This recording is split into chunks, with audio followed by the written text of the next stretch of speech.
Building a portfolio with Fidelity Basket Portfolios is kind of like making a sandwich. It's as simple as picking your stocks and ETFs, sort of like your meats and other toppings, and managing it as one big, juicy investment. Now that's pretty good. Learn more at fidelity.com/baskets. Investing involves risk, including risk of loss. Fidelity Brokerage Services, LLC. Member NYSE SIPC. Pain means pause on the things you love. But green means go. Cool the pain with BioFreeze. Powerful pain relief for sore muscles and joints. Simple backache, arthritis, strains, sprains, and bruises. BioFreeze. Fast-acting menthol pain relief. Visit biofreeze.com. The #1 clinician-recommended menthol topical pain relief brand. Based on a survey of clinicians, chiropractors, podiatrists, massage therapists, physical therapists, retail pharmacists, and athletic trainers. Ipsos Clinician Survey. Use as directed. Thanks for listening to the Red Treehouse, where I tell scary stories to keep you up at night. You can listen to the Red Treehouse on your favorite streaming platforms, including Spotify and Apple Podcasts. Be sure to follow, like, and subscribe. Oh, and leave us a 5-star review. And you can follow the Red Treehouse on social media, on TikTok, Instagram, and Threads at Red Treehouse Pod. And if you have a scary story or topic you'd like me to feature on an upcoming episode of the Red Treehouse, email me, redtreehousepod@gmail.com.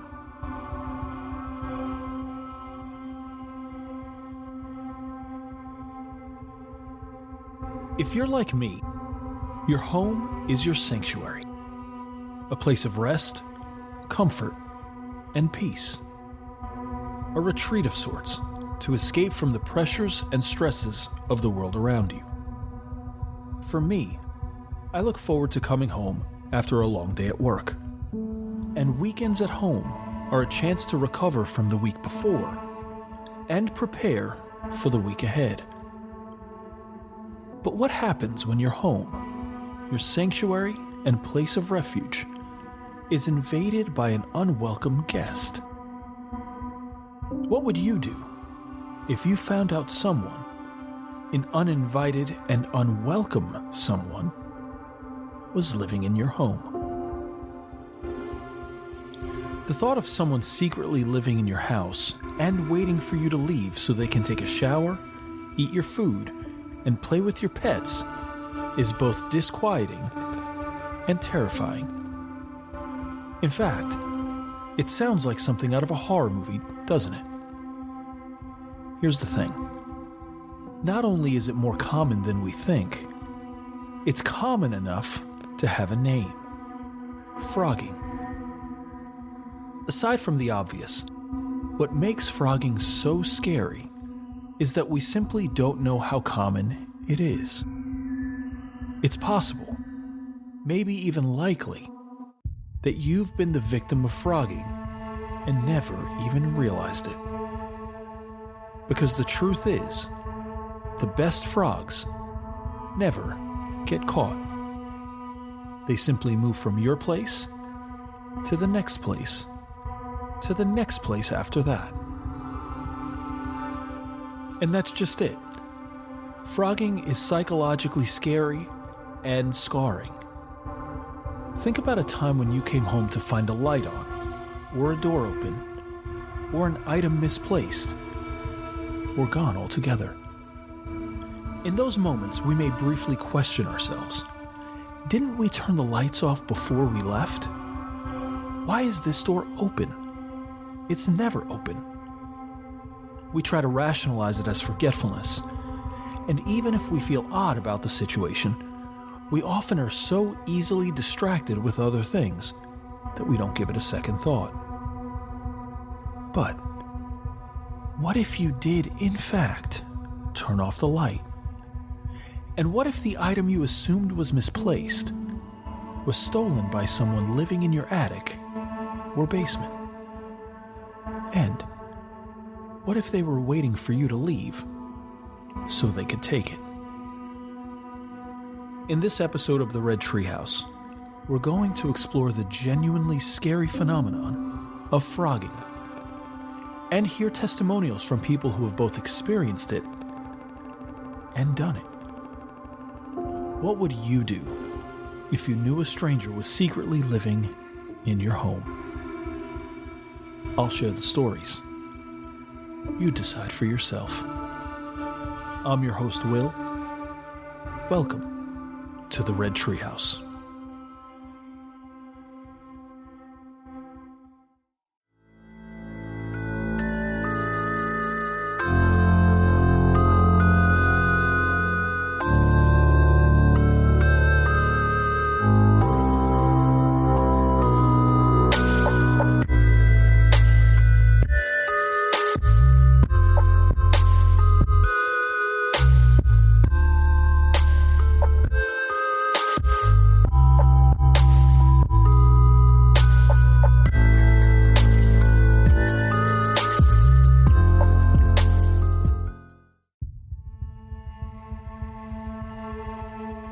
In the most technical sense, phrogging is different than a home invasion, breaking and entering, or robbery, although it may encompass all three.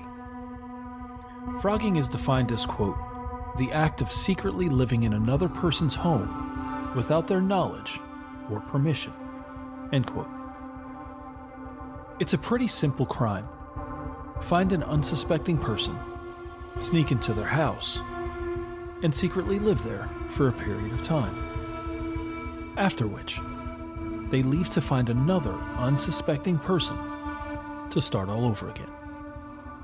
The name phrogging comes from leapfrog, with the intruder moving from house to house like a frog. A Lifehacker article titled, "Your Guide to Secretly Living in a Stranger's Home" states, quote, "The true frog has chosen house hiding as a lifestyle. Supposedly, there is an underground community of froggers out there who don't draw enough attention to themselves to be the subject of news stories. They are said to congregate on dark web message boards where they share tips for successfully avoiding detection in strangers' homes, and even post videos of homeowners sleeping for bragging rights," end quote. Different than a squatter, who occupies abandoned or unoccupied buildings, a frog takes up residence in an occupied home. They live alongside you and your family, without you even realizing it. They could be in the attic, the crawl space, or the basement. They could be in the garage, shed, or in any room they can hide in without being noticed. At this point, I won't fault you if you pause the episode here and go check every corner of your home. Truly, I've done it a few times since starting the research and writing for this episode. Let's say you check the house and it comes up empty, but you still have a nagging feeling that something isn't right. And more than that, you start to remember different things that were also not right. The feeling of being watched, random thumps in a back room, footsteps in an empty room, missing food from the pantry, and items moved around and being in places they shouldn't be. You start to question your own sanity as you try to figure out if you switched the pictures on the mantle, or if you drank 2 cans of soda, or just one. You can't help but wonder, what the hell is going on? Are you going crazy? Is the house haunted? Or is it something or someone far scarier? Sometimes our mind plays tricks on us, and it's a reasonable question to ask. How can you tell if someone is living in your home? Brink's Home Security offers a few helpful signs. 1. You hear strange noises. It's possible that the creaking floorboard overhead is just the house. But it's possible that it could be the footsteps of an intruder. It's possible that the muffled voice you hear could be the television in the next room. But it's possible that it could be an intruder playing games. 2. You notice things are missing or moved. How did your car keys end up on your dresser when you always put them on the kitchen counter? And why is the television on? When you left this morning, not only was it off, but the remote was on the coffee table, not on the couch. 3. Your pets are on high alert. Animals have a heightened sense of sight and smell, and will often let you know when they sense something isn't right. Maybe your dog is barking at the closet door for a reason. And maybe your cat is more antsy walking past that guest bedroom because there's an intruder in it. 4. You feel as though you are being watched. We're all familiar with this feeling. Raised hair on the back of our neck, chills running up and down our spine, and the lingering and uncomfortable feeling as if we're not alone. And in fact, maybe that shadow figure you saw in the corner of your room at 3 a.m. wasn't a figment of your imagination. Maybe it was a real person standing there, watching you sleep. There is some debate as to how common phrogging actually is. In fact, there appears to be a spectrum of opinions ranging from "this happens way more than you think" on one end, to "phrogging is nothing more than lore and urban legend" on the other end. What's interesting about phrogging is that the only way to know is for an intruder to be caught. And that doesn't happen too often, even in cases where a person knows someone is living in their home. Here are a few scary phrogging stories. Reddit user Legally Blondie Wright shared, quote, "There was actually a freaky incident with a guy in a New York City studio apartment that had a woman living in his walls and air ducts. He'd noticed food missing every morning and thought his girlfriend, who I understand stayed over some nights, was sleepwalking or sleep eating. She denied it. So he set up a hidden camera to catch her in the act. What he ended up discovering was much, much scarier. The hidden camera caught a woman crawling out of his air duct vent in the ceiling, lowering herself into the kitchen, and helping herself to whatever food or drinks she wanted, even drinking out of the milk carton. She was so stealth and quiet, you couldn't hear a thing. And when the guy got up in the middle of the night to get a glass of water, she quickly scurried back into the air duct moments before he entered the kitchen." End quote. Here's an interesting point of view from a person claiming to be a frog. Reddit user Tossing Taters posted, quote, "I broke into an old coworker's house and proceeded to live in their attic to survive the winter.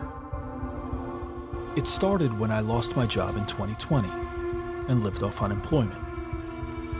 I lost my unemployment in early winter 2020 and had to move out of my apartment. I bummed around for a few days, trying to couch surf, but to no avail. Eventually, winter started getting more harsh and I was getting desperate. In my desperation, I remembered an old coworker who lived in a neighborhood down the street. I went to his place a few times because our significant others were friends. They met at a company picnic and hit it off. Though I never really liked either of them too much, we'll call them both John and Jane, I remember where they kept their spare house key. And when they were away from home, I checked, and it was still there. So I made my way into their house. A rush of anxiety hit me as I made my way in. I was starving, but was too afraid to get any food. Instead, I just grabbed a bottle of water and made my way into their attic.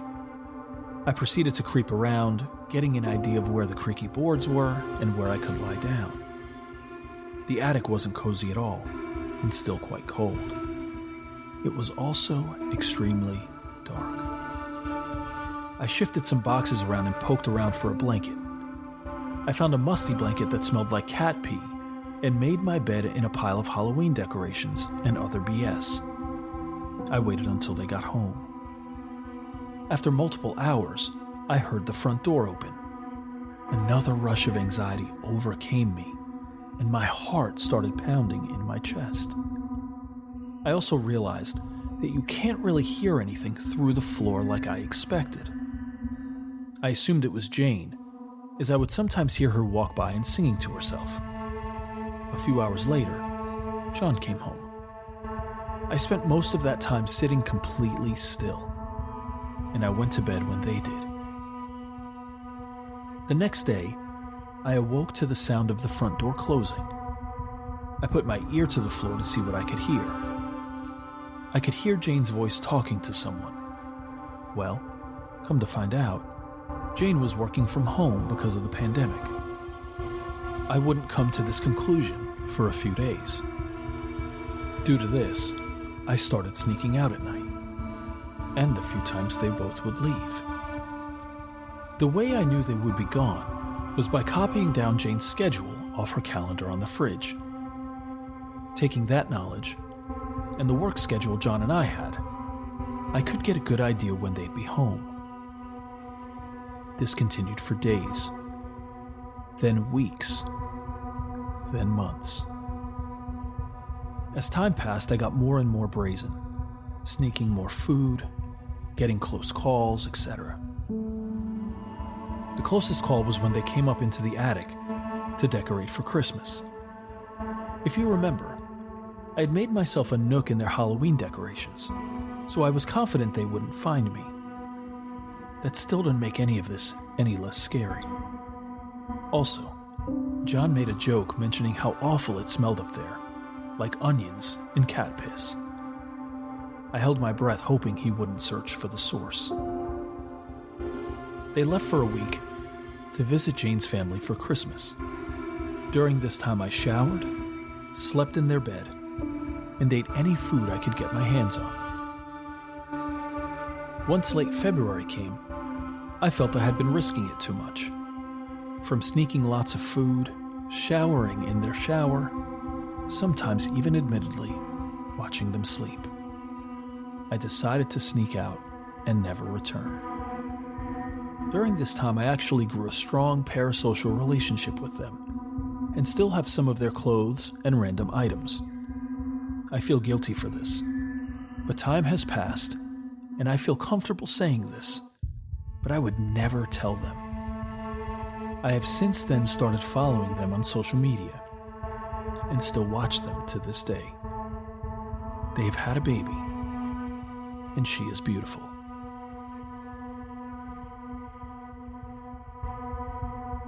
One of the most well-known and terrifying instances of phrogging was the case of Daniel LaPlante, a 17-year-old who was obsessed with Tina Bowen, a teenage girl in his neighborhood.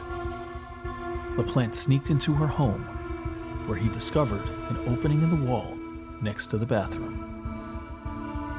From that space in the wall, and for several weeks, LaPlante tormented the family by making strange noises, changing TV channels, rearranging items throughout the house, and drinking the milk in the refrigerator. He impersonated their deceased mother's spirit after watching Tina and her sister play with a Ouija board. Tina was convinced the spirit of her deceased mother was communicating with her through the walls of her house.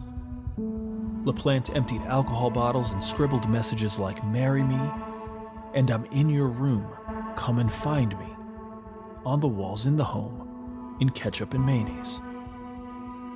On one occasion, Tina and her family discovered a knife pinning a family photograph to a wall. Initially, Tina's father thought his girls were playing a prank, But things changed on December 8th, 1986. After coming home, the girls discovered someone had used their toilet. This set off alarm bells for Frank Bowen, who immediately searched the house. Eventually, he went into one of the bedrooms, and after opening a wardrobe, discovered Daniel LaPlante hiding, face painted, and holding a hatchet. LaPlante moved them into a bedroom and disappeared somewhere in the house. Tina Bowen managed to escape through an open window, where she was able to contact the police. Daniel LaPlante was discovered in the cellar of the home 2 days later. According to the website All That's Interesting, Daniel LaPlante was, quote, hiding in a triangular space in a corner, bounded on 2 sides by the concrete foundation and an inner wall. LaPlante had clearly been living there for weeks, end quote. LaPlante was quickly arrested and spent several months in juvenile detention. However, he was released on bail in October 1987. 2 months later, Daniel LaPlante committed a triple homicide, and he is currently serving 3 consecutive life sentences.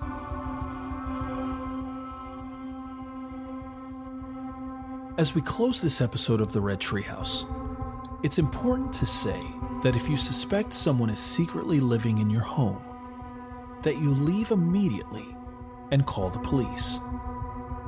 No matter how harmless the person may seem, an intruder is still an intruder. And if they're brazen enough to hide in your home, you don't want to take the chance of a potentially dangerous, even life-threatening confrontation.